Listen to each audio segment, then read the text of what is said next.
Okay, so we're back. Okay, so we're back right now. We're back right now. Let's wait for everybody to get back in here.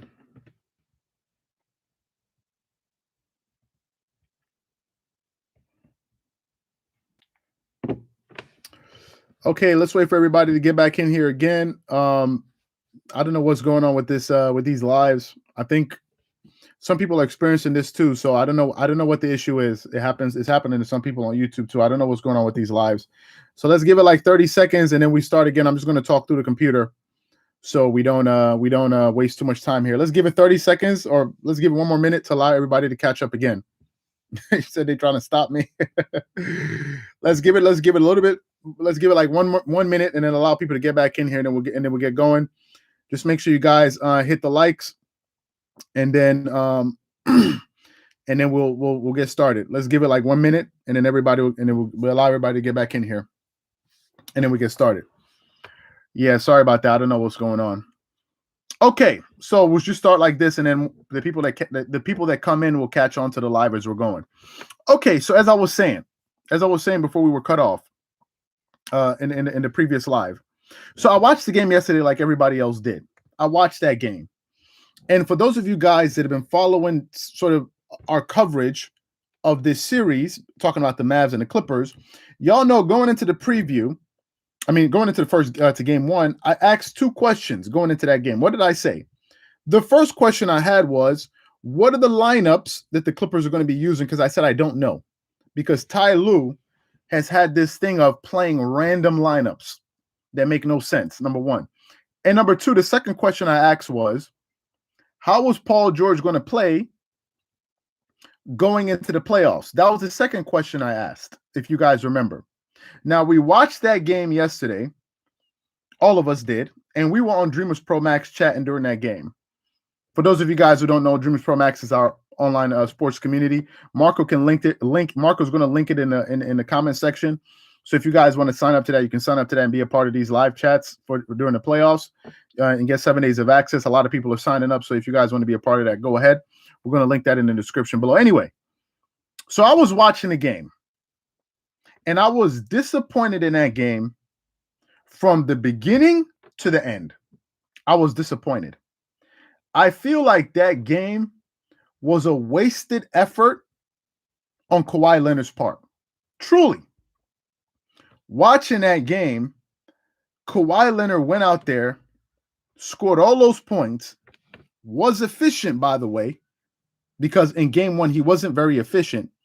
Yesterday, he was efficient from the floor. No one is going to accuse Kawhi Leonard of a lack of efficiency in game one. In fact, let me look at the box score just to look at his numbers and his efficiency, because I think he scored a clean 41 points. Okay. He shot, think about this, Kawhi to score 41. He shot 66%, 66.7% from the field, 57% from three, and 90% from the free throw line. Basically a 50-50-90 game. Got you 6 rebounds, 4 assists, and 2 steals, and 2 turnovers. Played a fantastic game. Remember when I warned you about Tim Hardaway Jr.? Yes. Tim Hardaway was just he was just incredible. Good point for that. Thank you for that. And I was watching this game, and I'm like, this guy just out here wasting his effort. So when the game ended, I had a lot of mixed emotions at the end of the game, and I had to really sleep over it and kind of calm myself down. So the analysis we're going to give today is going to be a very tempered analysis. It's not going to be over the top or any of the stuff that you see out there, because I think a lot of people that have been kind of covering this series, from the people that you guys that are out there watching this series, are misinterpreting what's going on in this series. I think for the casual fans to hear some of the things that they say, I understand that. If you're a casual fan or a person that watches basketball casually, then I can understand a lot of the statements that have been floating around there, a lot of the superficial analysis. I can understand that. People say, oh, you have Kawhi. Why didn't Kawhi guard Luka? That's a casual kind of question. Why isn't Paul George guarding Luka Doncic? These are all casual statements. Kawhi Leonard is not a very good defensive player, a casual statement. But for people like us, at least at this channel, I'm not a basketball coach. I never coached basketball. I never played basketball very well, but I'm good at analyzing things. I'm good at studying things by just observing it a lot in depth. And then that's how I can gain an understanding on it. It's not like as if you have to be a basketball player to understand these things. You don't, right? There are people that never went to engineering school that have started companies that are doing engineering. There are people that never went to business school that have companies that are doing very well. Then people that went to business school, got an MBA, but they don't have a business to show. So you don't need to be like a coach or anything like this to understand this. But there's been a lot of superficial analyses, let's say, floating around. And today I want to talk about this thing more in depth. I want to take a sober approach and explain what I think is actually going on, my concerns, and why I think that this series, if these changes are not made, is going to be a quick series, 4 or 5 game series, and it has nothing to do with Kawhi Leonard. Absolutely nothing to do with Kawhi Leonard. The only way Kawhi Leonard can impact this series is by staging a mutiny. That's the only way. He needs to stage a mutiny in the locker room for things to change. Now, some of you guys are talking about, what is he talking about? Kawhi Leonard can't play defense, blah, blah, blah, blah, blah. That's that's the casual fan. If they're going to say that, that's fine. They have their right to say that. But this is not what's really going on. Let's talk about the first problem here. The Clippers are not running the proper lineups to face the Dallas Mavericks. People are not paying attention to this. The Clippers are not running the proper lineups to face the Dallas Mavericks. This is the beginning of the problem. This is the genesis. This is the root of the problem. People are talking about they're playing bad defense. Your defense, or the type of defense you play, is predicated on 2 things. 2. Number 1, your personnel, and number 2, your strategy. That's what's affecting the defense. I said it in the beginning of that game. For the people that were on Dreamerspro Max, they know this.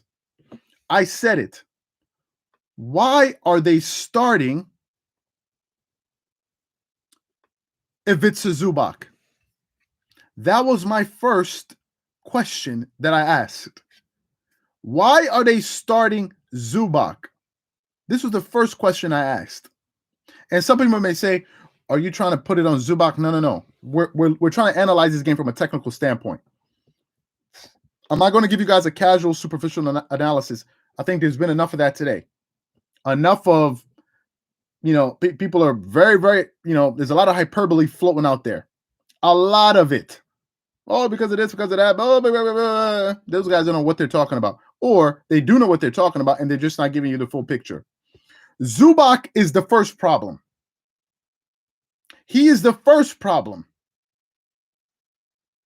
I think Zubac should have never started in this series. I think Zubac should not have gotten 1 minute of run in this series. 1 minute. If you looked at the Lakers last year in the playoffs, talking about Coach Frank Vogel, they had series in which they didn't play certain players. It's nothing personal. You're just not going to play because you don't fit this matchup. You're not going to help us. You're going to do more harm than good. The Lakers understood that, or rather, the coaching staff understood that, or maybe the coaching staff understood that, LeBron understood that, and LeBron communicated that to the coaching staff, or maybe the coaching staff didn't understand that, and maybe LeBron James did understand that, and he communicated it. Something happened that they were able to grasp that from the start.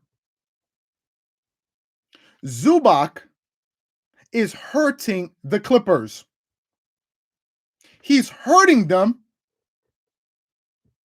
on the switch. For those of you guys that call yourself basketball fans and say you understand basketball at a good enough level, at a reasonable level. If you watch that game, what was the plays that the Mavs kept on running over and over and over and over and over? Basketball is a simple sport. What they do is they run a play. And then what the opposing team does is they say, you know what? Let's see if they can guard this play. And if they can't guard the play, what the other team does is they run it until you figure it out. That's what they do. They said, okay, wait a minute. We got something here. We're going to run this play to death until they make an adjustment. And if they don't, we are going to destroy them with it. This has been happening since the beginning of time. You can think of the hack a Shaq. Some teams can't guard the pick and roll, whatever it is you want to call it. Even the announcers that were calling the game said the Clippers, every time they get Kristaps Porzingis in a switch, they should attack it because positive things happen. That's a basketball player making that read. He understood that. The Mavs, let me explain what is happening in this series. Has nothing to do with Kawhi Leonard, has nothing to do with Paul George's defense, has nothing to do with that. The Mavs are running high screen and rolls. And if you watch the Mavs, the formation of their offense, what they do is this. Luka brings the ball down the court. Okay. What does Luka do? Luka calls for the pick. If the man who he wants to switch on, if it's Patrick Beverley, he's going to call that guy up to make the switch. Then what do the Clippers do? Religiously, what do? They switch. And because they switch, Luka Doncic always ends up with who? Patrick Beverley or Zubac. I saw them run multiple screens until they got the matchup that they wanted at the top of the key. It's like Kawhi, no, we don't want that. This guy, we don't want that. Zubac, yes, this is the matchup we want. Then the guy who set the pick dives into the paint. The other man has to go with him. Watch the game. Watch the game. The minute he dives with him, Zubac is left in no man's land. And the Clippers are gambling, or they're kind of hoping that somehow, some way, Zubac is either going to be able to contest Luka's shots or deter his shot. It's not going to work. It's not working. This strategy has not worked for 2 straight games. And I called it the first game I saw. I said, this is not working. So what did the Clippers do? What did Ty Lue do in game 1? What did he do in the second half? What did he do? He stopped playing Zubac. That's what he did. Because he understood that Luka is hurting us on the switch. Patrick Beverley is also hurting them as well. He's hurting them. Patrick Beverley is doing more harm than good. Because Patrick Beverley is 6'1". Luka Doncic is 6'7". What has Luka Doncic been yelling all series long? He is too small. He's too small, is what he's been saying. And for reasons that that are unbeknownst to me, Ty Lue continues to play Zubac and play Patrick Beverley. And then what happened? In the second half, he went small. He went small. And I was like, wow, bravo. It took you, 40 minutes to figure this out? It took you 40 minutes to figure that out. I've been saying I think the Clippers should go small. I've been saying that. I've been saying that. They should go small. They should go small. They should. Now, Some people are going to talk about Kawhi. What? Kawhi Leonard didn't do this. Kawhi Leonard didn't do that. Kawhi Leonard didn't do this. Kawhi Leonard is following the game plan of the coaching staff. The players are told to switch. Players are not just out there doing whatever they want. Welcome in, Candace. They're not just out there doing whatever they want. They're following the instructions of the coaching staff and the game plan. They're following the game plan. The casual fan will tell you, oh, no, it's Kawhi Leonard. Why didn't Kawhi Leonard? It's like, bro, this is basketball. This is organized sports. This is not YMCA basketball. The game plans, the strategies. That's the first problem that's hurting them. So for me, what I would do is this. I would consider starting Rondo. And now that we're talking about Rondo, there's only one person today I heard in the news media. Only one. And I'm trying my best not to listen to these guys. There's only one person I heard when Stephen A. Smith was back on his, on his stuff. Talk about, oh, Kawhi Leonard, Blake Kawhi Leonard, and Max Kellerman put his head down like, what is wrong with this guy? What is he saying? What is wrong with you? A guy has a 50-50-90 game, gets you 41 points, scores 30 points in the first half, and you're blaming it on Kawhi Leonard. He's like, what are you talking about? It's like, are you watching the game? Like, what are you talking about? Max Kellerman asked a very important question. A question that I've been asking, and some people defended the notion, oh, no, keep Rondo. Keep him. Okay, they've kept him. Where is that getting you? I asked a question rather. What was the purpose of bringing in Rondo if you're not going to play him? That's the question that Max Kellerman asked. Nobody wants to ask that question. What's the question? What's the answer? What was the purpose of signing Rondo and not playing him? What was the purpose? Somebody help me understand this. And another thing. Why is Reggie Jackson getting more minutes than Rajon Rondo? If Reggie Jackson was this world beater, why did they get him up out of Detroit? Why isn't he the starting point guard on some team? So you're willing to tell me you would rather give more minutes to Reggie Jackson than Rondo? And you want to tell me that the coach knows what he's doing? Now, I don't know Ty Lue. I never met him. I don't know him. And I'm not trying to insult him in any way, shape, or form. But my question is, are you trying to win the series or are you trying to be right? Are you trying to win or do you want to be right? Because I think there's a lot of ego going on in this series. I think he wants to be right. And I'm beginning to see something else. I'm beginning to see a lot of this kind of favoritism, not favoritism, sentimentality that Doc Rivers had for Lou Williams is the same one I'm beginning to see with Reggie Jackson and Ty Lue.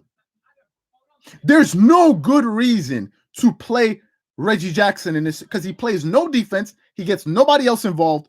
All he does is score. If he's not scoring, what else is he doing? What else is he doing if he doesn't score? What else is he doing? He's doing nothing else. I've been saying this. So we've established that. And I don't know what's going to happen. I think that the situation is out of Kawhi Leonard's hands. I think the situation is out of his hands. The guy is playing his tail off. He is outplaying Luka Doncic in this series. Maybe because he's a reliability defense. No.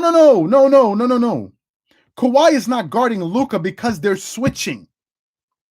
That is a game plan. This is a strategy. They're switching because they don't want to give up the roll. And whenever they trap, they scramble the defense, and then Tim Hardaway Jr. and these guys are shooting like there's like as if these guys are in Space Jam or something.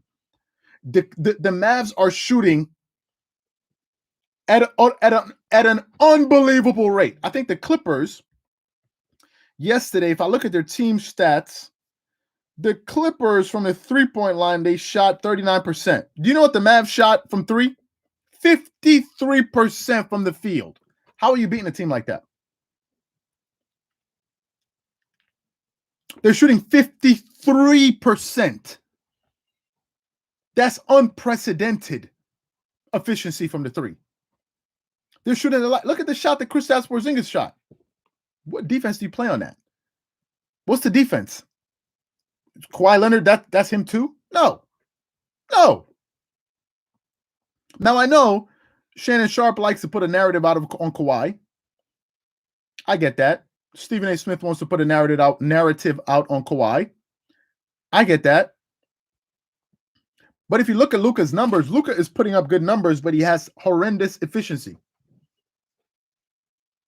Horrendous efficiency. There's no efficiency to his numbers. Almost Russell Westbrook-like. Gaudy numbers, terrible efficiency. Air balls all over the place. Air balls here, air balls there. That's all it is. A bunch of inefficient numbers. He's effective because he shoots a lot, but they're inefficient. You can't accuse Kawhi Leonard of that. Now, let's move forward to some solutions. Hey, Steve, welcome in. Let's move forward to some solutions. I would make a lineup change in game 3. This is the lineup I would go with because I think the Clippers need to go small in order to have a chance to win this series. If they don't, they're going to lose. The Clippers are going to lose. They're going to lose if they keep playing Zubac. They keep starting Patrick Beverley over Rondo. And they keep playing Reggie Jackson so much. They're going to lose. If Kawhi Leonard wants, he can score 50 points for every single game, and they will still lose. Because they have a lousy game plan. Lousy. It's not working. It's not working. It's a lousy game plan. Lousy. So what I would do is this. I would do one or two things. I would consider starting Terrence Mann over Patrick Beverley for two reasons. Number one, Terrence Mann is a good enough playmaker, or just as good a playmaker as Patrick Beverley. But number two, he's a 6'5" point guard. He's only going to give up 2 inches to Luka. He has a lot of length. He can play defense, and he can knock down an open three. And he's athletic, and he's a slasher. He's not a mid-range magician, but he's a slasher. And he plays with a tremendous amount of energy. So I would start Terrence Mann over Patrick Beverley. This is just me, but I'm not the coach. Neither are you. I will start him over Patrick Beverley. I would keep Paul George at the 2. I would keep Kawhi Leonard at the 3. I would start Nicholas Batum at the 4. And I would put Marcus Morris Sr. at the 5. And I would sit Zubac down. This is why people claim LeBron was the coach of the Cavs, not Lou. His IQs. That's a very good point. That's a fantastic point you just made. Fantastic point. That's what I would do. And then I would say, okay, let's do the switch-a-thon. Let's switch. What's Luka going to do? Whenever Luka Doncic goes for a pick and roll, for a screen, he's always going to end up on somebody that's a forward. At the very least, he's going to have Terrence Mann on him. At least. And they're going to have quick enough players on the defensive side of the floor to get out to open shooters. There's no longer backing down my point guard in the paint and taking advantage of him and drawing double teams and all of that. No, that's not going to happen again. Good point, Candace. Yes, Patrick Patterson could probably help. Exactly, yeah. Very good point. I forgot about him. That's what I would do. But if you don't want to go with Terrence Mann, Give me Rondo. Sit Patrick Beverley down. Somebody's going to have to explain to me why they have not played Rajon Rondo. Someone is going to have to explain this to me, because I'm still trying to understand what was the purpose of getting him. I'm still trying to understand what's the purpose of getting him. And now I got to talk about Ty Lue.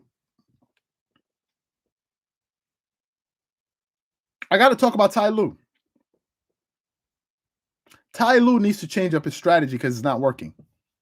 It's not working. Rick Carlisle looks like he has a better idea of his roster than Ty Lue. Do y'all realize that in that fourth quarter, late in that fourth quarter, there was a lineup out there with Terrence Mann, Reggie Jackson, Kawhi Leonard, Nicholas Batum, and Paul George? I was like, what? Is this this means you're just experimenting. This means this is a guessing job. It's a guessing job. It's like you're on a test. You know you're not really prepared. Or you thought you studied and you realize you read the wrong book or something. And now you're just like, oh, okay, could this be right? Okay, I'll check this. It's like a guessing game. And I'm like, what is going on? Did y'all see that lineup that they had out there at the end of the game? I was like, what? What kind of lineup is this? Reggie Jackson, Terrence Mann, Nicholas Batum. I'm like, so wait a minute. Help me understand something. If you're going small now, why didn't you go small from the start? What's the revelation? Okay, but Zubac is hurting, but he hurt you in game one. He hurt you in game one. So Ty Lue needs to make a decision, in my opinion, and I'm not telling him what to do. This is just my opinion. I think he needs to sit Zubac down, or at the very least play Rondo. It is time to play Rondo, because it makes absolutely no sense to me how Reggie Jackson is playing more minutes than Rondo. Somebody will have to explain that to me. I'm just trying to do an in-depth analysis here, because I think you guys have heard enough of Kawhi Leonard. I think you guys have heard that. And I think the people that come to this channel want to hear something different. You don't need me to regurgitate what you're hearing out there. I don't think I'm doing you a service. Whenever they pan to Ty Lue, he never really looks like he's coaching. He looks like he's worried. Good point. Thank you for that. He looks concerned. And I'm like, what is going on here? Ask the people that are on Dreamerspro Max. I said this from the beginning of the game yesterday. I said, they're starting Zubac again. Did they not watch game one? Is it that you're hoping that Luka Doncic all of a sudden is going to stop scoring? Luka Doncic makes some of the toughest shots I have ever seen. You got to go back to Dirk Nowitzki or Kobe. You have to. He looks like he's not going to make the shot, and then he does. If you see Kawhi Leonard is having difficulties guarding Luka, what do you think Zubac is going to do on a switch that you're game planning for? Is not Kawhi Leonard. It's the Clippers coaching staff. They're the ones that are choosing to play at this strategy.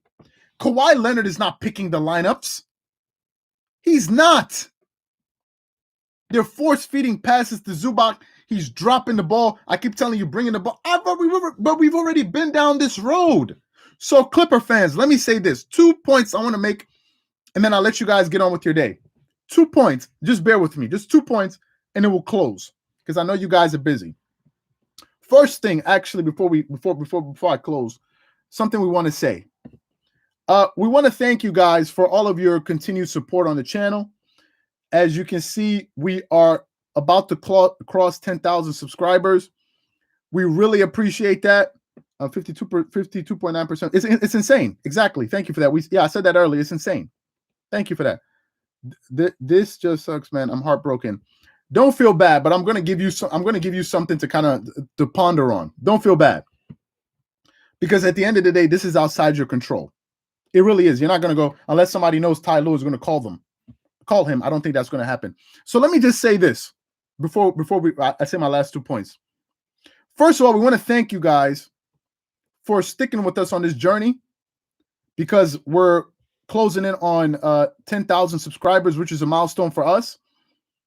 Y'all know how hard we work, but we wouldn't be anything without the people that come back every single day to watch our content.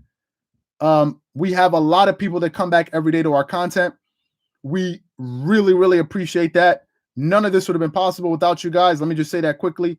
Marco and I we deeply, deeply appreciate all the support. It is not easy to grow on YouTube while keeping your integrity intact. It's not easy, but we appreciate all of you guys for being a part of this channel. And we look forward to where this channel is going to go in the future. So we really appreciate that. Even the people that disagree with us, we also appreciate your comments, because you add more flavor to the channel. So we truly appreciate that. And thank you guys for helping us get to 10,000 subscribers. We're going to post something when we do, but we really appreciate that. And it's an accomplishment for all of us, but also for you guys. And I want you guys to congratulate yourselves, because y'all are the ones that are making this possible. So from the bottom of our hearts, we are very, very, very grateful. Been a very tough journey. You guys don't even know the half of it. Some of you guys know that have been here for a while, but it's been very tough. We could have stopped producing a long time ago because of the challenges, and I'm actually getting emotional thinking about it, but we didn't give up, and we believed in ourselves, and thank you guys for believing in us. So thank you so much. We appreciate that. Marco just said thank you so much for that in the comment section. We thank you for that. Thank you so much. We honestly appreciate that. Thank you. Let me just say these last 2 points. First thing, Clippers fans, because I just started following this channel, the Clippers, not too long ago. PG and Kawhi guarded Luka on 13. Yes. Hey, welcome in, Deuce Don. Thank you so much. Deuce Don is also one of our members on Dreamerspro Max. Thank you so much for that, Deuce. Let me see your comment. Luka was 1 of 5 when Kawhi guarded him, but he carried. Yes, exactly. He was 1 of 5, and I don't know why they're waiting so late into the series. So let me just say 2 things. 2 things that I want to say to you guys, Clippers fans. 2 things. Kawhi Leonard was in a position before, 2 years ago, where he was down 2-0 to the Milwaukee Bucks, because I saw something that said, I think it was a post by FS1 Sports, Fox Sports, and I didn't click on the video, and I'm not going to click on the video, where, what's his name? Rick Bucher, who I like, actually. He said that Kawhi Leonard cannot lead a team to a championship.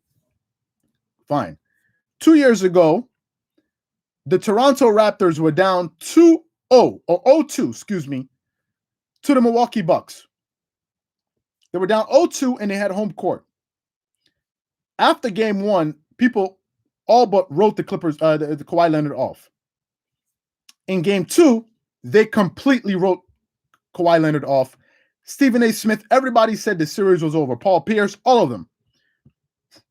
They said the series was over. But Nick Nurse did something that was fundamentally important. Number one, he made an adjustment. In game 3, Nick Nurse decided to kind of play like a boxing 1 and say, you know what? The primary defender on Giannis Antetokounmpo moving forward is going to be Kawhi Leonard. And he put Kawhi Leonard on Giannis Antetokounmpo, and the Toronto Raptors went on to win the next 4 games. They never lost again. So, Kawhi Leonard has been in this situation. Players at that level, Kawhi, LeBron, Jordan, Kobe, home court doesn't make a difference to them. They can win regardless. And they lost the first 2 on the road, and then they came back, won the next 2 at home, and then won the next 2 again. So Kawhi Leonard has been down this road before. The Bucks had a better team. I'm sorry, they did. They did, and he did it. But there's one thing that has to happen. Ty Lue needs to get out of his own way. He needs to make an adjustment, and a serious one. If he does not, I don't see the Clippers winning this series, because this is out of your hands, it's out of my hands.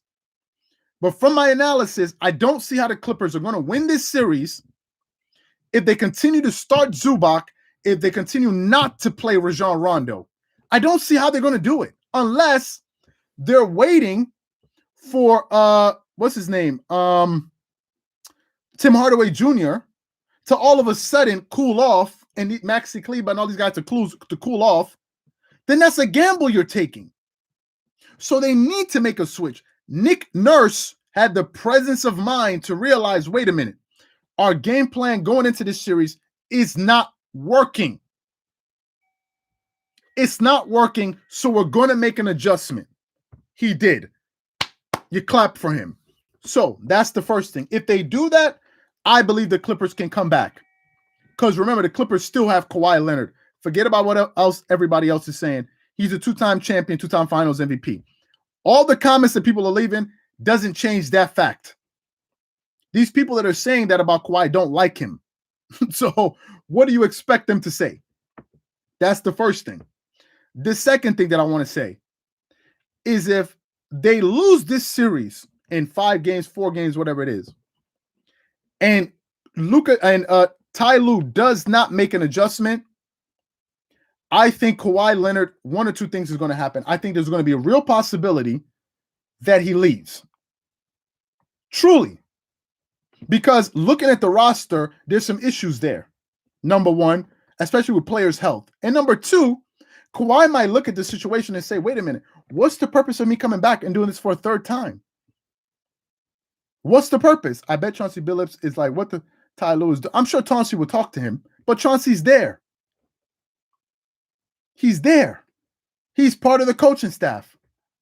So I think that Kawhi Leonard may ultimately leave. And I think Kawhi, maybe in the back of his mind, is thinking to himself, coming home is not all is cut out to be. Probably.